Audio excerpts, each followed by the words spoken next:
If your plant is still green and full but it cannot bear fruit, that is not a healthy plant. It is dying in the most dangerous way. Still green, still drinking water, still taking up ground, but giving your family no food. And the worst part is the more you try to save it the wrong way, the heavier the trouble gets. Very likely your whole garden may die in the end. So, do you pull it out, or do you buy one more bottle of fertilizer? But the good news is, your plant can still be saved, because we Amish folks have a different way of looking at it. We learn from the soil, the seasons, the barn, the pantry, and the meals that must have enough vegetables and fruit through the cold months. These ways are not advertised much, not because they are useless, but because they are too cheap to sell to you every month.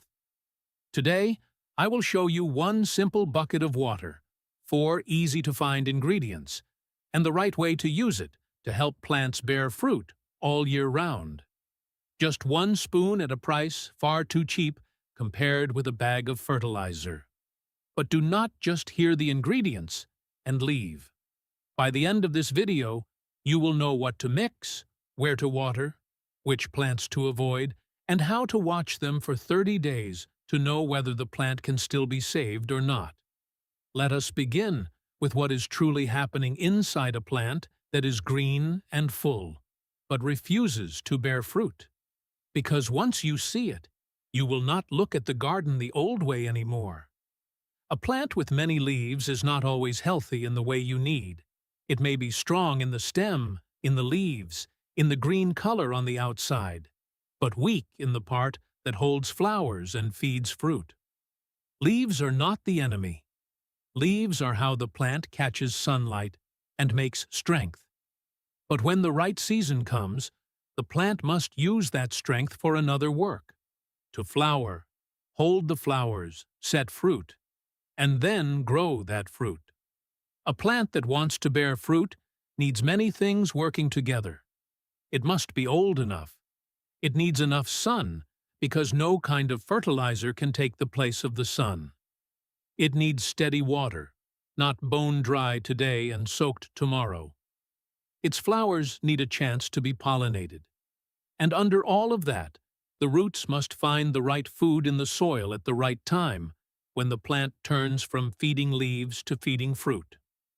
My father once pointed to a row of tomatoes behind the chicken house, so green that everybody praised them, and asked me, "Do you see a healthy plant?" I said, "Yes." He shook his head and said, "Healthy for growing leaves, yes, but green leaves are not proof of a harvest." So, the 1-spoon recipe is not magic. It cannot call bees to come. It cannot pull the sun out from behind the clouds, and it cannot save roots that are choking in wet soil. The right 1 spoon only does its own work. It corrects the meal in the root zone where the plant truly decides whether it will keep feeding leaves or begin holding flowers and feeding fruit. And we do not choose things carelessly to put into the water bucket. Each thing has its own duty. One thing helps the plant turn toward flowers and fruit. One thing helps the soil stop locking up nutrients. One thing feeds the roots. And one thing gives life back to the soil. These are the 4 things you need. Write them down. The first ingredient is clean wood ash. Hear me plainly. Clean wood ash, not charcoal ash from grilling meat, not ash from painted wood, not ash from plywood, colored paper trash, or anything you do not know has been burned in it. They may all look gray, but in the garden they are not the same at all. The ash I am talking about is what is left from clean firewood, not painted, not treated with chemicals, fully cooled, dry, and fine. In a home that uses a wood stove, ash is not called trash right away, but only clean ash may step into the garden. Here is the reason. Clean wood ash has a good deal of potassium. Potassium is not the thing that makes a plant swell up with leaves like high nitrogen fertilizer. Potassium matters more when the plant steps into the flower and fruit stage. It helps the plant do the work you are waiting for: hold flowers better, set fruit better, and put strength into young fruit. If nitrogen often makes a plant green and thick, then potassium is what a gardener looks to when the plant needs to step into harvest season. I will tell you how I do it. For one row of tomatoes, peppers, cucumbers, or squash that is green and full but slow to flower, I will use 1 spoon of clean wood ash in this bucket of water. Those plants need to be reminded to turn from leaves toward flowers and fruit. But with a blueberry bush, azalea, rhododendron, or any plant that likes sour soil, I will set that spoon of ash down. The spoon is still the same spoon, but the gardener must know when to use it and when to stop. In this recipe, use only 1 spoon of clean wood ash for 1 gallon of water. Not a big handful, not a full cup. 1 spoon is enough to begin because ash is something that must be used with a light hand. Put 1 spoon of ash into the bucket of water. Stir it well with the other ingredients, then let it rest. When watering, do not spray it on the leaves, and do not pour it right against the plant crown. Water around the root zone where the plant truly eats. Ash helps the plant in the flower and fruit stage. But if the soil is locking up nutrients, the plant still may not be able to take in its food. That is why the second ingredient is dolomitic lime. I want you to listen closely to this part, because this is something that helps very well when the soil truly needs it, but it can also make the whole bed confused if you use it only because someone told you to. Sometimes the soil is not short of food. It is only locking the food away, like a pantry full of jars inside, but the door is stuck. The food is there, but the person standing outside is still hungry. Plant roots are the same way. Some garden beds have nutrients, but if the soil is too sour, the roots cannot take in that part the way they need. I remember my father had a bag of lime sitting in the corner of the shed for many months without touching it. Someone asked why he did not just spread it all and be done with it. He only smiled and said, "If the soil has not asked, we should not answer for it." That is how I look at dolomitic lime. It is not the main meal for the plant. It is what helps soil that is too sour calm down, so the roots can work more easily. In the hands of someone who understands his soil, it is very useful. In the hands of someone who uses it by habit, it can easily become trouble. If I use it in this bucket, I only use 1 spoon of dolomitic lime for 1 gallon of water. If you do not yet know how your soil is, I would rather use 1 to 2 spoon or leave the lime out of the first batch than fix something that may not even be broken. And remember, this is not building lime and it is not cement. I do not bring this spoon near blueberries, azaleas, or rhododendrons. Those plants like sour soil. Calming the soil for tomatoes may make life harder for them.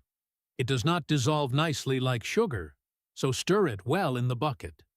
When watering, still water around the root zone, not on the leaves, and not right against the plant crown. So now we have talked about the soil. Now let us talk about the roots. That is the part for bone meal. The third thing is bone meal. Do not skip this part because when flowers drop from the branch, the reason is often not in the flower. It begins under the ground. I used to think tomato flowers or pepper flowers dropping meant I had to treat the flower itself. My father did not do that. He picked up a dry tomato blossom from the ground, squeezed it gently in his hand, and said, "Do not only look at the flower. Look at the root that is feeding it." Bone meal is bone that has been treated and ground fine.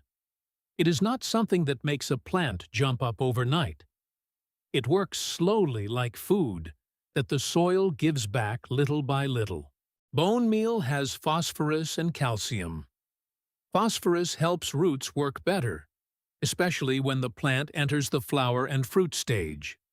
Calcium helps the plant stand stronger, so flowers and young fruit do not weaken too soon. Put plainly, bone meal does not force a plant to bear fruit. It helps the plant have better conditions to hold flowers and feed young fruit. For 1 gallon of water, I use 1 spoon of bone meal. Not more just because the plant is making you impatient. Bone meal does not dissolve cleanly like sugar. So, stir it well.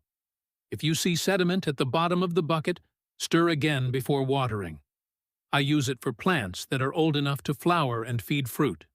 Tomatoes, peppers, cucumbers, squash, eggplants. I do not use it to force young seedlings. If a plant lacks sunlight, bone meal cannot buy more light. If the roots are choking in wet soil, do not add anything there before fixing the water. Bone meal helps the roots and flowers have more of what they need for the fruiting stage, but roots do not live alone.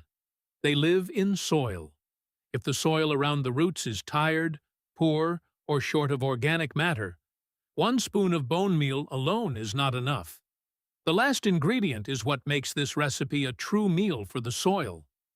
The last ingredient is aged chicken manure, or, if you do not have that, use finished compost.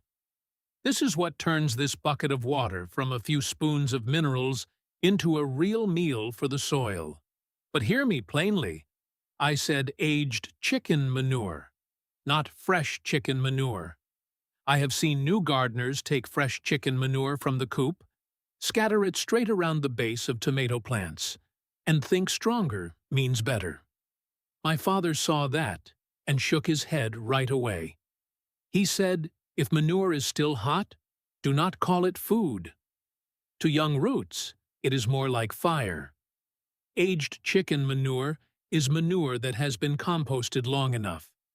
It is darker, looser, gentler in smell, and no longer has that sharp, strong breath that makes you step back. If it still smells harsh, still feels hot, still seems fresh, then it is not time to put it into this bucket. The reason we use it is simple. Ash, lime, and bone meal each help their own part, but aged manure gives organic matter back to the soil. It helps the soil become softer, hold moisture better, and gives the root zone more life. A plant does not only need food, it needs a good place under its feet to live. In 1 gallon of water, I use about 2 spoons of aged chicken manure, or 2 spoons of finished compost. Not a shovelful, not the more the better. Put it into the bucket last, stir well, then let the whole batch rest for a few hours. Before watering, stir again because the heavy part usually settles to the bottom. And that is the whole bucket of water. 1 spoon of clean wood ash, 1 spoon of dolomitic lime, 1 spoon of bone meal, and 2 spoons of aged chicken manure, or finished compost. If you have to buy everything from the start, it may cost about $25 to $40, depending on the store. But you only use small spoonfuls, so those bags will be left for many more times. But do not leave here yet. If the base of the plant is full of weeds, you are not only feeding the tomato, you are also feeding the plants that are fighting it for water, food, and breathing room. So the next step is not adding another spoon. The next step is clearing the weeds. Do not leave now, or all your work before this may turn useless. I remember one time I had just mixed a bucket of water for the tomato row. I meant to go straight down to the bed. My father looked down at the ground and asked, "Do you see the weeds growing close to the base?" I said, "Yes." He said, "Then clear the weeds first. Otherwise, you are watering the weeds too." That was simple, but I never forgot it. Weeds do not only make the garden look poor, they drink the water in the soil. They take nutrients. They crowd the root zone. They hold moisture around the base of the plant, making that place more closed in, especially when the plant already has thick leaves. When a plant is flowering and feeding young fruit, It needs water and food more evenly. If it has to share with weeds, the plant can weaken more easily. The flowers can drop more easily, and the young fruit can grow more slowly too. You do not need to clean the whole garden in one day. Begin with one circle around each plant base. With tomatoes, peppers, and eggplants, clear the soil around the base so it can breathe. With squash, cucumbers, or other trailing plants, clear a little wider because their roots and vines travel farther. But remember, do not hoe deep close to the plant. Clearing weeds is meant to help the plant, not cut the roots of the plant you are trying to save.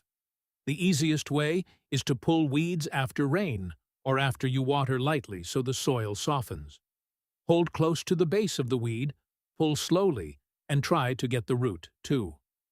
If you only tear off the top, it will grow back in a few days. A little at a time is fine. 10 minutes each day is better than letting the whole bed become a tangled mess before dealing with it. After clearing weeds, do not leave the soil bare too long. You can cover around the base with clean straw, dry leaves, dry grass with no seed, or mulch. The cover helps hold moisture and blocks light, making it harder for new weed seeds to grow. But do not pile it tight against the plant stem. Leave a small space around the crown because mulch pressed tight against the stem holds moisture too long and can make the base weak or rotten. If that spot has been taken over badly by weeds, you can use cardboard or newspaper. Cut the weeds low first, lay the paper down, wet it, then cover it with straw or mulch on top. Just remember not to use cardboard with oil chemicals or too much tape left on it, and do not cover tight against the plant stem. When the plant base is clear of weeds, your bucket of water can reach the right place. The plant no longer has to share with weeds. But clearing weeds and watering with the right recipe is still not the whole story. If you want a plant to bear well, you must also check sunlight, water, season, and pollination. These are things no spoon can replace. In our home, the garden was not cared for with impatience. It was cared for with small walks every day. After breakfast, before the barn work began, my father would usually walk once through the vegetable rows. Not to do anything big, just to see how the soil looked, how the leaves looked, whether the flowers were still there or had fallen down. So, when you have this recipe, do not water the whole garden in one afternoon. Choose 1 or 2 plants first. Choose a plant that is old enough, is in its flowering season, is green and full, but has little fruit. Do not choose newly planted seedlings. Do not choose a plant sitting in soggy soil, badly wilted, or a sour soil plant like blueberries. In a home that knows thrift, water, ash, aged manure, and even labor must be used in the right place. Clear the weeds around the base. Make the soil lightly moist. Then mix a small batch. 1 gallon of water is enough to begin. Stir well, let it rest for a few hours, then water slowly around the root zone. Do not water the leaves. Do not pour right against the stem. After that, do not make the plant answer you the very next morning. My father did not call that trying a trick. He called it giving the plant time to answer. During the first week when you pass the garden, look at the plant once. Are the leaves normal? Is the soil too wet? Are the flowers still on the branch? From the second week to the 4th week, look more closely. Are new flowers holding better? Are young fruits growing more evenly? Is the plant doing less of only growing leaves? If the plant responds well, repeat after 20 to 30 days. Do not use it every week. All year round does not mean forcing one plant to work all year round. It means planting in the right season, harvesting at the right time, keeping the extra in the pantry, then starting the next planting when the soil is ready.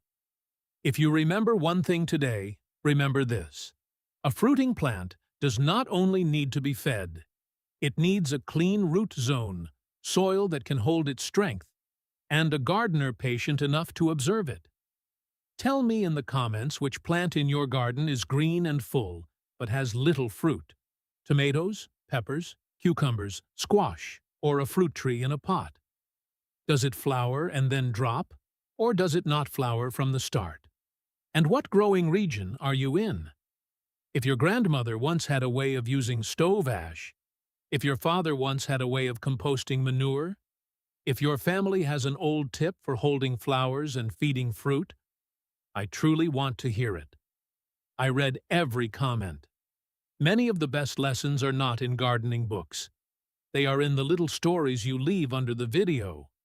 Next time, I will speak about how to keep the garden always having something to harvest through many seasons, not by forcing one plant to work all year round, but by planting the right plant at the right time. Until then, choose one plant, clear its base, water with a light hand, and give it 30 days to answer. If this story has changed the way you look at the green giants in your garden that refuse to yield, please subscribe and like the channel. We are unearthing the history and wisdom they tried to bury. Let us plant the future together. The next treasure of the soil will be opened soon.